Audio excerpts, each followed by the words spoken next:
Welcome to Inspire Campfire, a podcast where ordinary people tell their stories of extraordinary adventure. These are campfire stories meant to inspire the rest of us to light the fire within, get outside, follow our dreams, and return to tell our own stories. Ready? Let's strike the match.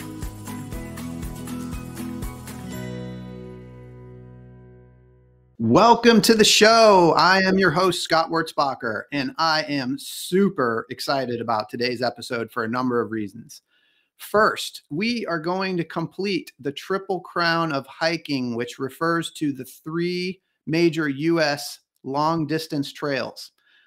You may recall on our first episode, I had the pleasure of talking with Josh Sutton, who thru-hiked the Appalachian Trail with his wife, Cassie, and their 5-year-old son. Then in episode 9, we spoke with Derek Wood, who hiked the Pacific Crest Trail. And today, we're going to complete the Triple Crown with the Continental Divide Trail, which is a 3,100-mile trail between Mexico and Canada. It follows the Continental Divide along the Rocky Mountains and passes through New Mexico, Colorado, Wyoming, Montana, and Idaho. Now, the second reason I'm so excited is we get to talk today with Jeff Wise, the president and CEO of Whitewater here in Charlotte. He's at the helm of the US National Whitewater Center, which has become a mecca for adventure in the Southeast, and it's one of the key attractions for our Charlotte region. Jeff not only leads a company focused on adventure, he's also a kayaker, a biker, backpacker, runner, and an outdoor enthusiast. Now, back in 2015, Jeff took a month out of his daily routine to mountain bike the length of the Continental Divide Trail. And today, he's going to share some of that story with us. Jeff, welcome to the campfire. Thanks. Good to be here. You and I had some really fun conversation right before we got started, and I learned something that's pretty cool. And so what you find is when one door closes, the other one opens. And so the Triple Crown of hiking is the Appalachian Trail, the Pacific Crest Trail, and the Continental Divide Trail. But you let me know that there's something called bike packing, and that there's actually a Triple Crown in bike packing. And so what we learned here is that the Continental Divide Trail, the Colorado Trail, and the Arizona Trail makes the Triple Crown of bike packing. So you've already opened another door for me, because we're going to have to continue our journey by covering those trails as well. Yeah, the AT and the PCT do not allow bikes for obvious and very good reasons, and so they would. Yeah, otherwise that would probably be the Triple Crown for bike packing. So I'm making this up as I go, but I'm trying to think of why those are the three Triple Crown for bike packing. Obviously, for the Continental Divide, that's the beast. But I'll tell you, I've done the Colorado, I've not done Arizona. Colorado was single-handedly, mile for mile, the hardest bike packing I've ever done in my life by a factor of several. I was probably biking. I don't even want to say, but at least 50% of the time. Oh, man. Well, it sounds like, Jeff, we might have a couple of podcast episodes here. So let's jump to the Continental Divide Trail and finish that first leg of the hiking Triple Crown. Can you kind of just give us an overview of the Continental Divide Trail? Yeah. So clarification, the actual Continental Divide Trail is an established pathway. What I did, what's known as, quite honestly, the Continental, the Tour Divide, which was a race, and it incorporates the Continental Divide Trail at various locations. Yeah. So the actual tour, the tour route actually starts in Banff and ends at Antelope Wells. And so it is either parallel at all points or actually incorporating the Continental. And there are times you're on the Continental where you're specifically on it. So it's a real mix. And that makes it actually kind of interesting. And you go through some absolutely stunningly gorgeous places. But, you spend about 2 days on the bike from Banff before you hit the Montana, the U.S. border in Montana, Roosevelt, I believe it is. Okay. It's pretty cool. I went across and I came into the U.S. at about 1 o'clock in the morning on my bike, and there's nobody else there. And the guys at the border, I'm thinking, well, they'll just let me on through. They're not going to really look at me like anything. but they still check you. They still treat you just like you would otherwise at 1 o'clock on a whatever morning that was.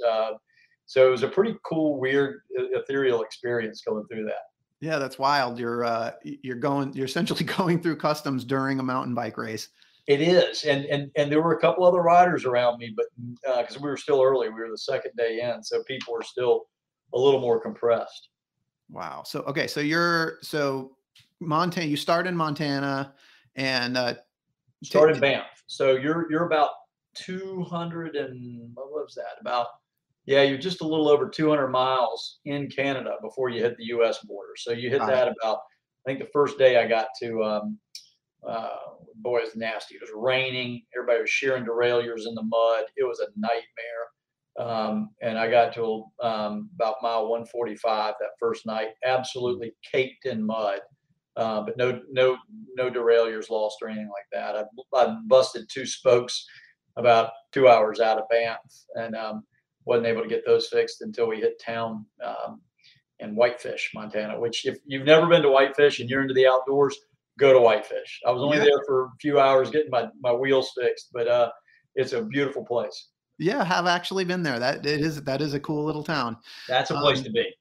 So, but the U.S. portion starts in Montana, and so can you kind of take us through sort of what the trail looks like, the terrain from there to Mexico?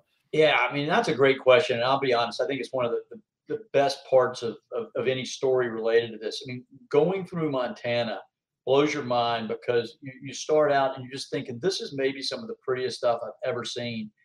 And as you're riding, and that's the beauty of riding versus backpacking, they each have obviously their relative merits, but with riding, the context happens quicker. And, you'll be in the morning thinking, I've never seen anything this gorgeous. But in the afternoon, 100 miles later, you're in a completely different setting. And you're thinking, wait a minute, this is prettier than what I just saw. Yeah. The next day, this is prettier than what it changes, but it's absolutely stunning. And you're going through Butte, Helena, you're staying along the whole more of the western portion and shooting straight down Montana, heading towards Wyoming. And so you're in Montana for several days. You actually leave Montana and go into Idaho for just a quick snip.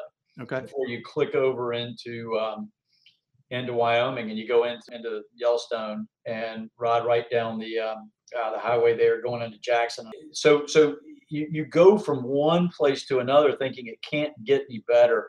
And I'm not saying it truly is better, but it just keeps blowing your mind how gorgeous it is. And so by the time you get into Colorado, you're thinking, how does it get any better? And then darn it, if Colorado doesn't keep up and just add something, and all of Colorado is so different. You've got that northern portion of Colorado that looks very different than the San Juans and so forth.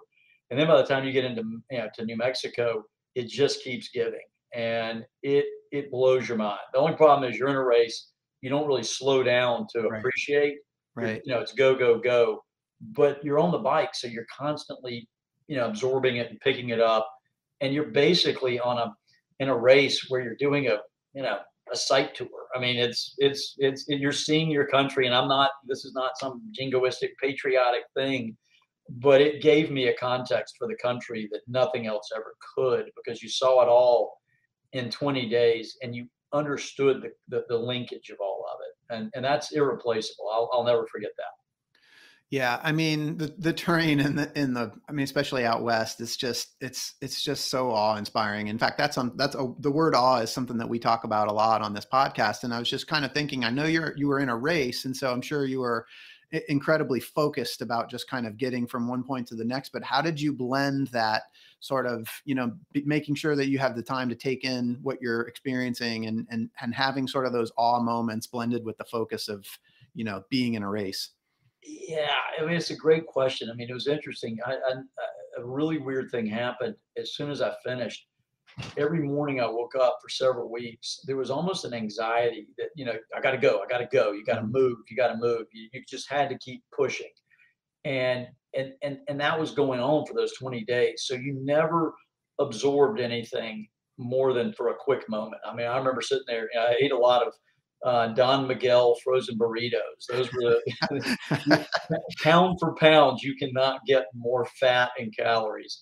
And it's a those are, and they're nice little tubes that fit everywhere. And so, you would sit there and you would laugh. I mean, you would be by yourself. 98% of it is solo, meaning, you may get into a restaurant where you see somebody or when you come into town, but you're not allowed to draft or do anything like that. So it's a solo event. Yeah. And so you're in your own mind and you're enjoying the scenery, but you also are enjoying the suck. I mean, the suck is there. It is present at every moment, but it is also balanced out by, laughing at the suck and also going, man, I'll never see this again in this moment, and you better enjoy it. So there's a blend there that your brain is very conscious of, and it's what keeps you going, because the suck doesn't suck that long. That the grandeur is going to become suck.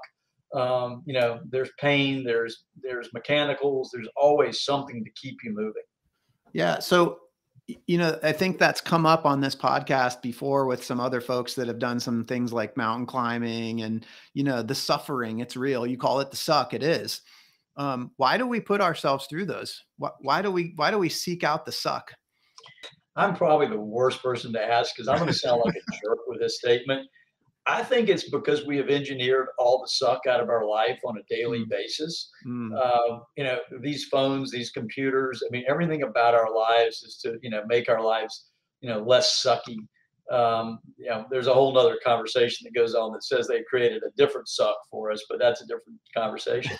But we have engineered, really all activity out of our lives. I mean, we have been we don't starve anymore. Ukraine is only a reminder to us that life is fragile and life is tough. But we are so fortunate that we have removed so much of that. I think we know that we grow through challenge. And so if we're not getting challenged, through the daily existence of life, we're going to reach out and seek it in another way. We have to program it now because, we're not living on a survival basis for most of us. And that's a good thing. I'm not saying that's negative, but if we're only going to grow through challenge, which the only way I know that anything grows is why we go, lift a weight or go run, do whatever, is to, to stress our systems. We have to go find these things. So we program it, and we see it at the Whitewater Center every day. My favorite expression is when people say, "Can you teach me to go backpacking?" I'm like, "Do you know how to walk?" People just feel, we now have to program all of these experiences in because it's not as natural as it used to be. So I think we need the suck. We just have all, but we also need that time to let the suck absorb so that we can grow from the suck. I mean, go back to lifting weights. If you go lift, 24 hours a day, you never give it the chance to come back. You've got to let everything repair after you've broken it down. I mean, really, really good wisdom there. I'm curious that, there's a lot of different challenges that you could have chosen. Why did you pick this particular challenge for you? It was timing. I've always, you said you listed things that I was going to say kayak or bike, or, I'm not marginal at any of those things. I'm terrible at all of them. And because I'm not very good at them, I kind of, try a bunch of different things and then, but I embrace them and I stick with them because I love them, but I'm not any good at them. And so, biking, the one thing that I am maybe, somewhat average at is being able to stay on a bike for a long time. Okay. I'm not fast, I'm not powerful, I'm not anything, but, I'll stay on a bike. But also being very frank, it is a very efficient way to see the world. I've been able to go, circumnavigated on a bike, Cuba. I've been everywhere on a bike because it's a great way to slowly see a lot. If I'm hiking and backpacking, I'm not covering as much. Right. And I tend to be more remote. The bike takes you from remote into urban. And I like that mixture. I like being able to interact with people. Cuba's the best example. I mean, you were able to interact with people, but I wasn't in tourist areas, just like on the the Tour Divide. You're remote, but you also get to come in and see. I'll probably never be in Helena, Montana ever again, but now I understand, it's a pretty cool capital. It's a neat place. Yeah, and I think what's cool about it is like you think about the Appalachian Trail and the Pacific Crest Trail, like these guys that did the through hiking. I mean, they're doing this in months, 4 to 6 to 7 months, and you covered this whole thing in 21 days. So that's pretty efficient. That's pretty awesome. Yeah, I've since I was a kid, I've been trying to figure out how to do the AT, and the realization is, I'm sorry, but when you're 12 years old, you can't go disappear for 6 months. Right. And then, college and law school and work, you don't get to go take 4 months Yeah. away from responsibilities for a lot of us. And so I'm trying to figure out when that happens. And quite frankly, the AT for me has been, probably at retirement. Yeah. And the problem is I'll be, physically incapable of anything other, probably can't even hold my bowels together at that point. No, no, you won't. You're going to do it. Maybe I'll come with you because I'd love to do that as well. I'm telling you, I do not fathom how anybody could do that with a 5-year-old. The guys that I do hike with and bike with act like 5-year-olds, but they can at least, they can at least, move. I can't fathom a 5-year-old being able to move down that trail like that. Yeah. Well, it's great. I mean, episode 1, you can hear the story, but the thing is, I'm sure a lot of people can't fathom what you did in the 21 days on the Continental Divide Trail. I'd love to hear if maybe you could share like some of your favorite moments on that trip, and then maybe share some of the specific suck. Man, I mean, seriously, if we talk for 3 hours, and I do love the sound of my own voice, but recounting this story, that trip in my head happens all the time. Yeah. I try not to share it because I don't want to bore people, and so you asking me to talk about it is, that's a rare thing and certainly enjoyable for me because it is in my head all the time. Yeah. Because it is constantly a context for life for me. Because at the end of the day, everything, it's sports, it's everything is an analogy to how we live our lives. And so, they're very vivid to me. I remember the first day, there were 150 people starting the race. And this is the stupidest thing you'll ever see from human beings. We were about to go, essentially 3,000 miles, over, I was shooting for 21 days. And everybody hauls tail out of there at 18 miles an hour at breakneck speed. Mm-hmm. Why? I mean, we were acting like, we were racing, 100 miles or 50 miles, and I was laughing at it. Probably 2 hours in. I mean, I'm probably at 80% heart rate, trying to just haul for no good logic. Kicked up a big rock that ran through the front tire, through the spokes, and it kicked through the drivetrain and out the back, and so I broke the spokes. And so 2 hours in, I've already got a mechanical, and it jammed up the derailleur. I had to fix all that, and probably 4 or 5 hours later, with a pretty compromised drivetrain and rear wheel, climbing several thousand feet that day, coming back down. It was cold, it was raining. And I remember just kind of, I pulled into a C-store at about mile 110. Okay. And cold, really cold. And I remember trying to heat up by the roller food. It created heat off of it. And I remember going, this is cool. And you're like, why? What is cool about this? Yeah.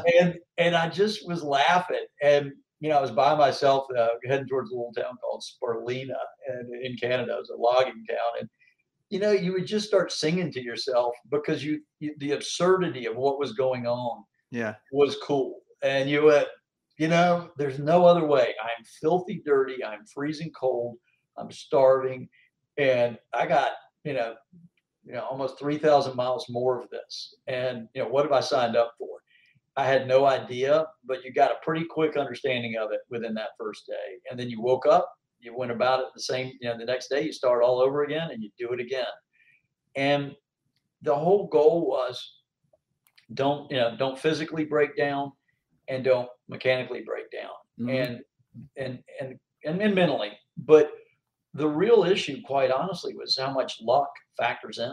I mean, I didn't have any physical problem. I mean, I had a couple little things here and there, but nothing that would stop you. Most of it revolving around my backside. First 3 or 4 days, you wear a pretty good hole in your Sure. in the sits bone area. But you know, it at the end of the day, if you don't realize how much luck factors into that, you're an idiot. And that's where, to the point of the podcast, what I am so aware of is that the Tour Divide for me is life. And what I mean by that is, everything that has happened to me is a product of two things. It is a product of perseverance and luck. And that's all life is. If you don't push and if you don't drive, you're not going anywhere. But if you also don't understand how much where you are is a factor of fortune, circumstances, luck, whatever term you want to use, added to your persistence and your determination and your effort and your your use of your brain and your mental acuity, whatever you want to call it. But it's not special. There's nothing special about it. It's just an awareness that just keep your head down, keep pushing, and know that pardon my French, but shit's coming your way. Yeah. And you better figure out how to handle it, because shit's coming. And when it hits, relax and handle it. And that's going to happen when COVID hits. That's going to happen when, stuff at work, when life, family stuff hits. It's fine. It's expected. If you don't expect it, then you're a moron, because it's coming and you've asked for it, because you live this life we live. And, I love being in expedition behavior teaches you everything about life. Yeah.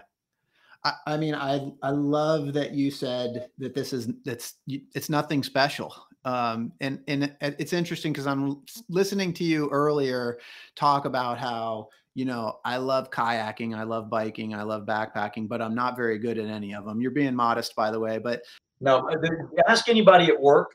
They will tell you that the fact that I use at the end of anything with me, they go, he sucks, he's terrible. But what I was thinking about when you were saying those things is, okay, maybe, but you're still showing up. And that's what you're talking about with the perseverance. You said, perseverance and luck. And to me, like, what I'm hearing you say is you got to show up. And that is what this podcast is about. It's about ordinary people telling their extraordinary stories of adventure. And those extraordinary adventures only happen when you show up. Engage. I think I'm going to use your words of show up, but we say it all the daggum time. I tell everybody at work, I tell everybody in my, back in my house, I'm like, guys, nothing happens until you get up and go. Yeah. And I'm telling you now, we watch it every single day. Everything is pushing people. The fear of failure is causing people to sit on the couch. It's okay to suck.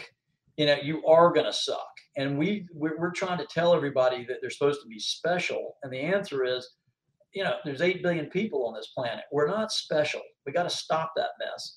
What you are is capable of creating value. And all that means is get up and get in the game and try. And I promise you that even if you're not that important to your team, you're important to yourself, because you got up and you made something happen. Because the alternative of sitting around and wringing your hands and going, oh, woe is me, that's no life. That's not life. That's pathetic, and it sucks. So get up and go and let the adventure happen, and be okay with the fact that it's going to fail, and laugh at the failure and embrace the failure and say, you know what, that didn't define me. The only thing that'll define you, in a way, I think that you should be uncomfortable with, is failing to try. Yeah. I love it. So one thing I want to kind of touch on is that fear of failure, because I think we all experience it, and the beauty is in pushing past it. But for this particular trip, this race that you did, what were some of the resistance points that you experienced that maybe tried to get in the way? Obviously they didn't, because you did it, but what were some of the fears, doubts that you sort of experienced that you had to overcome in order to even make the trip happen? One, that's a great question. And I don't know that it's kind of linear. I don't want to say, this was epochal, or this was the one that really stood out, because they're all out there. They're little things. the way that I decided to do this, I remember watching a documentary on the race, and I remember thinking, that's insane. And 5 minutes later, I was actually on my trainer watching it, and I went, okay, well, can I do that? And I thought about it, and I went, that's a pretty good life. If it wound up taking me 20 days, and I said, if I can spend 3 weeks away from work, and every day all I have to do is get up and ride my bike, that's a pretty good gig. And so I said, let's go try it. I I did, I talked to this one guy up in Banff who was with a bike shop. Hmm. I didn't know what I was getting into. I mean, there's no research available on it, or not no, but there's minimal available. I didn't know, what type of bike to bring. I didn't know anything. And so you're looking at pictures, trying to figure out what people are doing and how they're approaching it. So I went into it completely ill-equipped. The only thing I had was I'd suffered a bunch in life, meaning it's not, I'd done, Ironmans, I'd done marathons, I'd done all that stuff where I said, hey, just keep your head down and go. Hmm. And I said, I can do that. And that's that piece I had the confidence in. I was concerned about, there's wildlife. There's one of the racers that year saw, a mountain lion. I saw him in the subway in Pinedale. And he said, yeah, I saw, a mountain lion last night. We saw grizzly. We saw, black bear. I mean, the year before a guy was killed coming, a truck came around a corner and the guy was killed. I mean, there's bad stuff being out remote and Sure. that remote, you're days away from anything. And then food and water and all that, those logistics things, you got to be able to manage. I'm not, all my friends will be the first to tell you I'm the least organized OCD guy you'll ever see. But that is, I compensate for not being overly analytical, or that's not the right way to say it, but overly organized by being very relaxed and letting it go. Okay. I adjust. I know how to say, okay, shit. Now what do I do? And I've done that so many times, and I always figure it out. A lot of luck. But I think that in hindsight, what I would tell you was mentally, when you're in that zone where you're like, this is getting rough. Hmm. The one thing I will tell you that I've seen, and I think this is true for all of humankind, the suck will leave. It's temporary. You got to get through. If it's 10 minutes, if it's an hour, if it's 24 hours, when you're in a bad place, just let it go. It'll go away.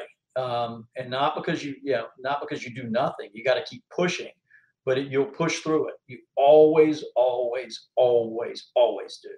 And if you know that, then you'll never quit. And I do not, get me wrong. There are many times, where I'll be sitting there, in a rough moment thinking, boy, it would be nice to be with the kids and Ashley, on the back porch, eating with them right now. And you're like, yep, that's fine. You got that in 20 days. Shut up, go. So yeah, there's some low moments, but they last very short period of time, and the payoffs are monumental. So it's what life is. You can't enjoy the great without having those tough times. I'm hearing a "this too shall pass" kind of attitude. Yeah, Essentially. and that's the beauty of these artificial, challenges we put in front of ourselves through adventure. Hmm. Those are choices. We put ourselves out there on purpose. And do not get me wrong, the beauty, the smiles, all that stuff, they're awesome. But the true value is how you experience life. Because, I've done it with some of my best travel mates, where we've looked over at each other where it's getting really ugly, and we smile at each other and we go, now it's about to get real fun. Yeah. Because watch everybody else start to, fall apart. This is your chance to go. Yeah. Now we watch how life works. Yeah. Hey, I want to just go a little deeper on something I heard you say that I thought was really interesting. You called it an artificial challenge. Can you elaborate on that a little bit? Well, yeah. What I mean is, I could have stayed on the couch. Yep. I didn't need to go to Banff Yep. and set out to do this.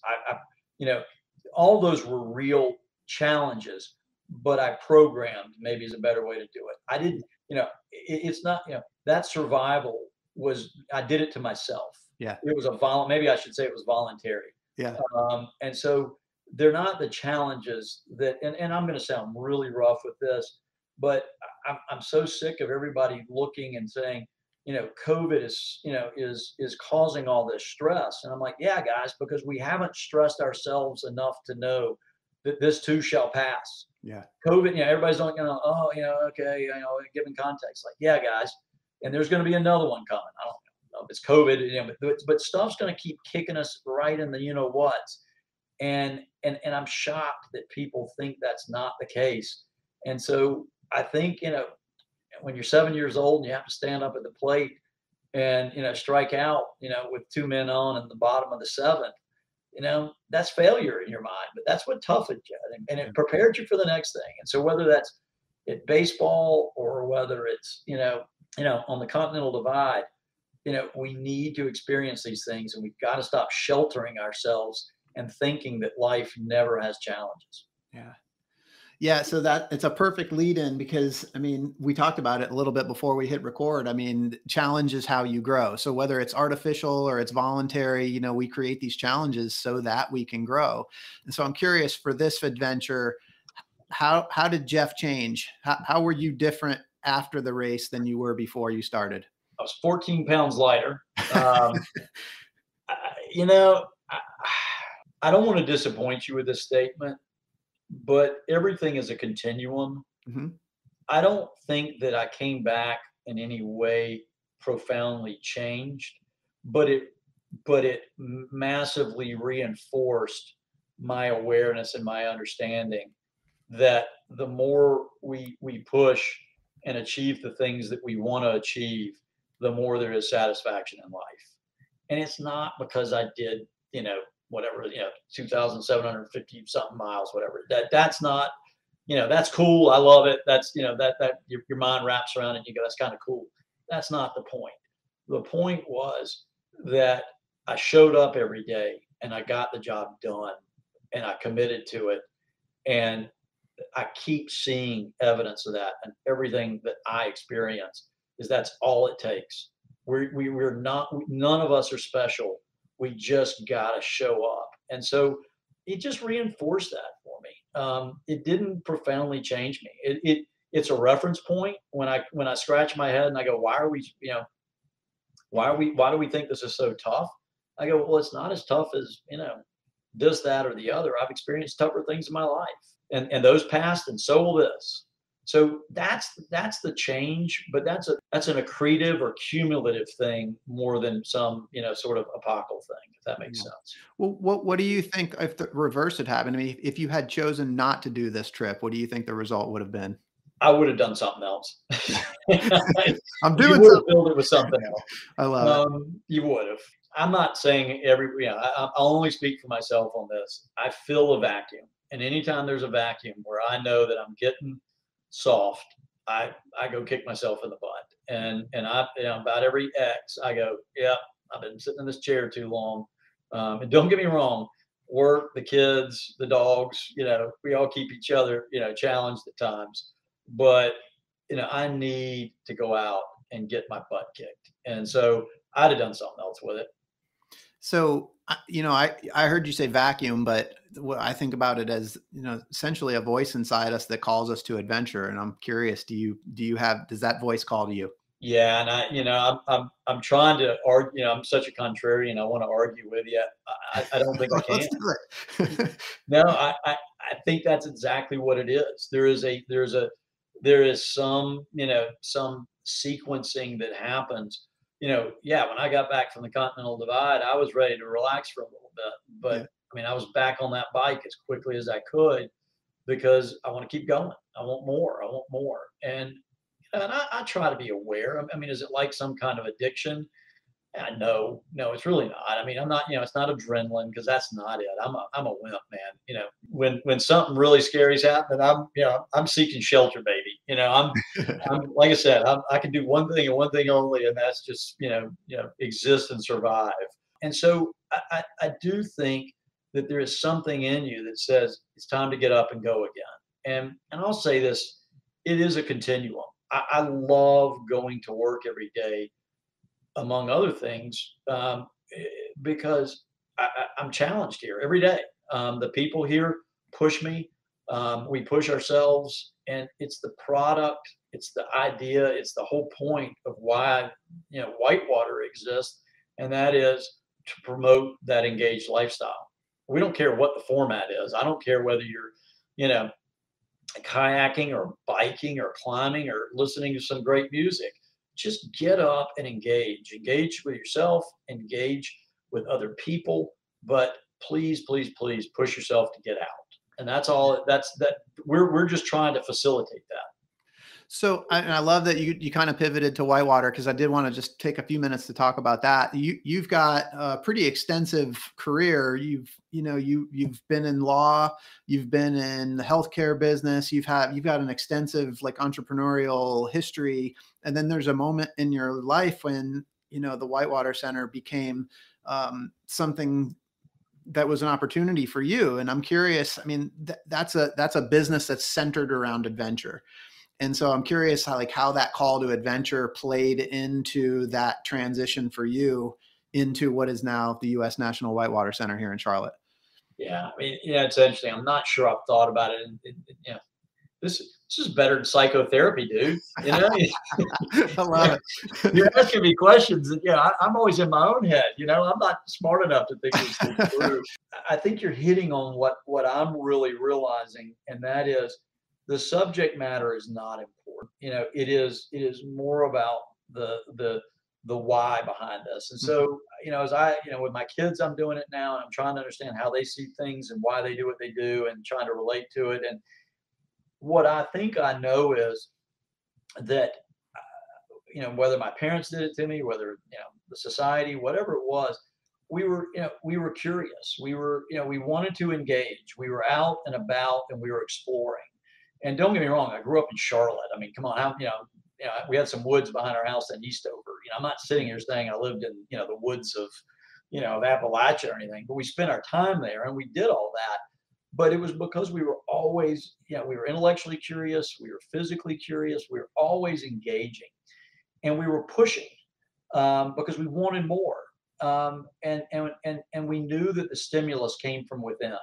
I think today the stimulus is so much out of that damn camera, phone, device, the computer. We're seeking stimulus in the wrong places, in my opinion. So what I would tell you is that for me, and I say this all the time to people that think they want to come work at the Whitewater Center, I say, guys, just because we have kayaking or, whitewater paddling or, climbing, that's not why this place is cool to work. That goes away in 5 minutes. I love riding my bike right outside the trails. That's not why I work here. I work here because every day we push each other and we challenge each other to grow. And we try new things.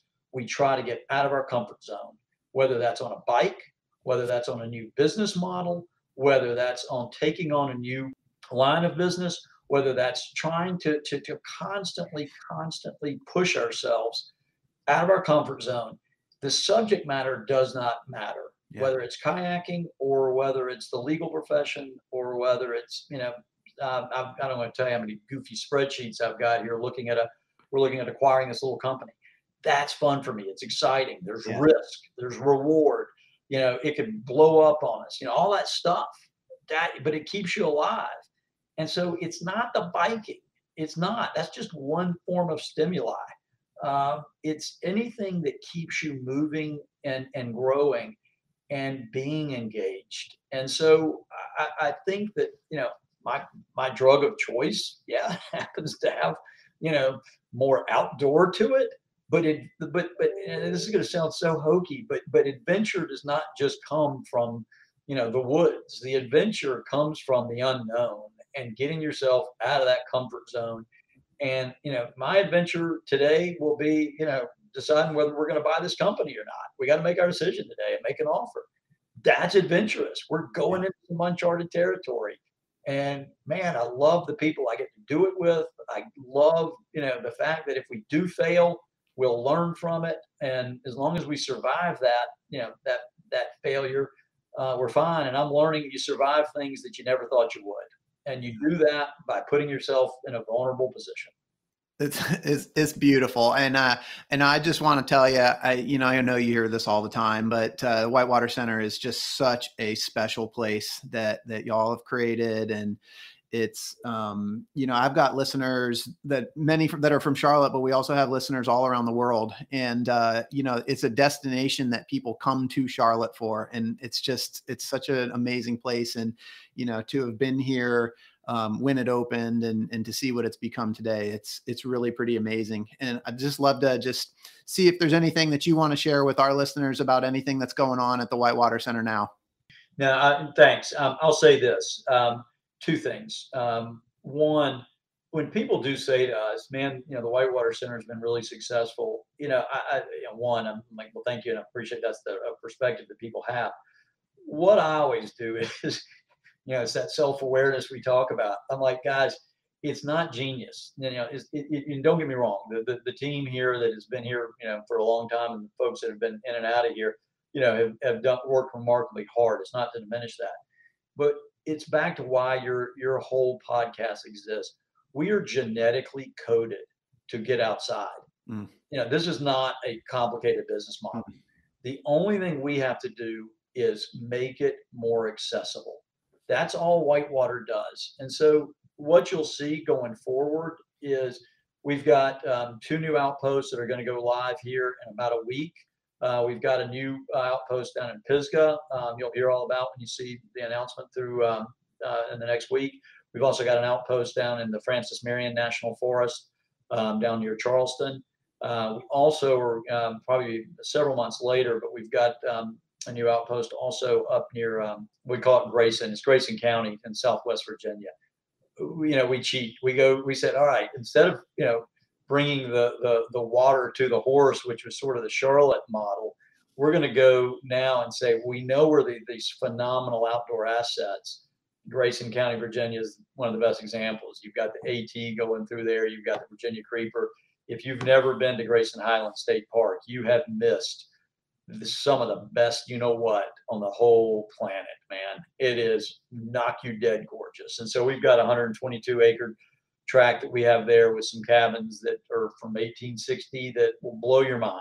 But the fly fishing, the climbing, the paddling there, all of that is beyond first rate, and it's pretty remote. That's the beauty of it. There's not a whole lot going on in terms of development up there. We love that. We can kind of hide.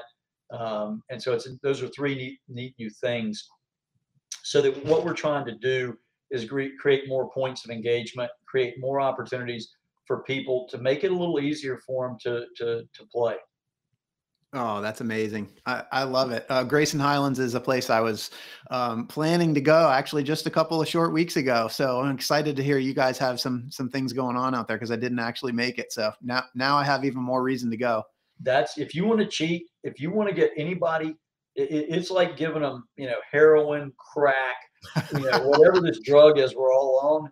It's the highball of all that stuff, right? All wrapped up into, it's not that big of a state park, but my gosh, I mean, everybody I bring there for the first time, if they've not really been backpacking, it's the easiest place. And you ask all your AT through hikers where they're, what they were most impressed with on that whole stretch.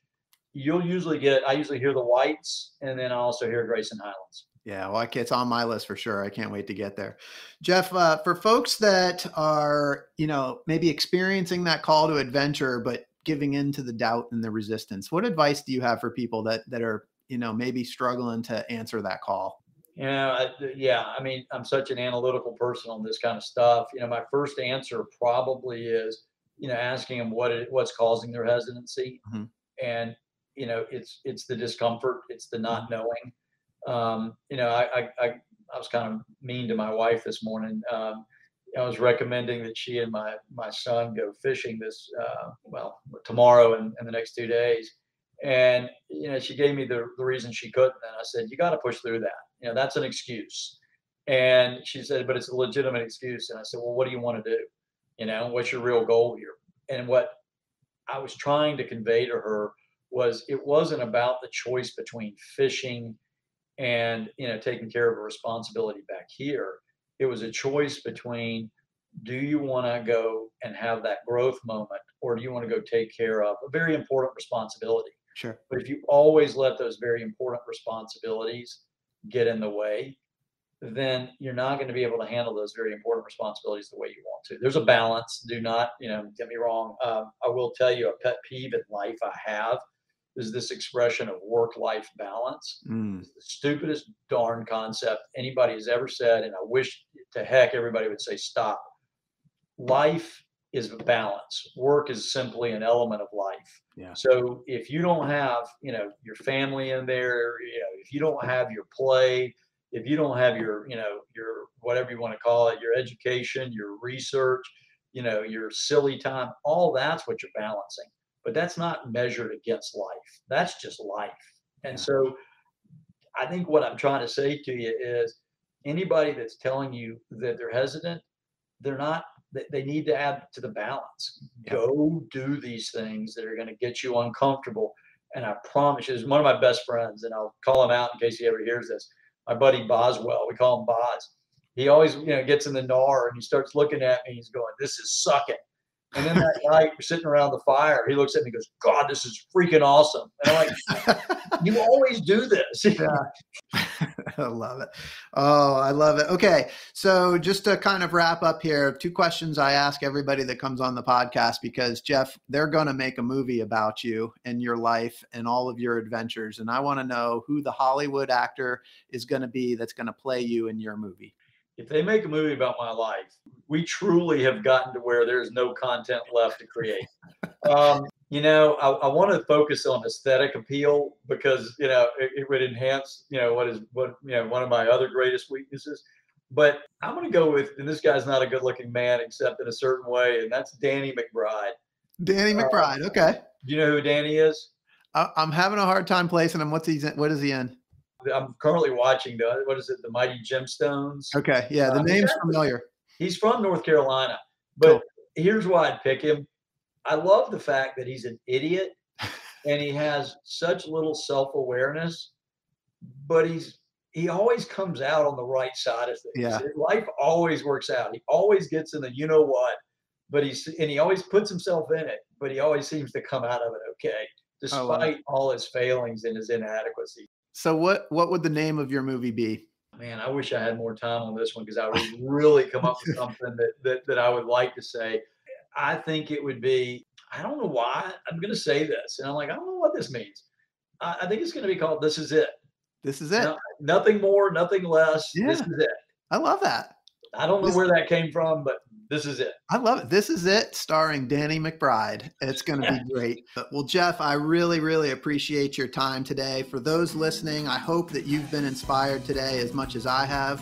I hope that Jeff's story has encouraged you to listen to the voice inside that calls you to adventure, because we want to hear your story next. If you have a story to tell or you need a nudge to create one, please send me an email. We'd also appreciate it if you'd help us spread the word by leaving a review and sharing or tagging Inspire Campfire in your social media. And until next time, I want to encourage you to get outside. Thank you for listening. Jeff Wise, thank you so much for being here today. It was awesome. Love this.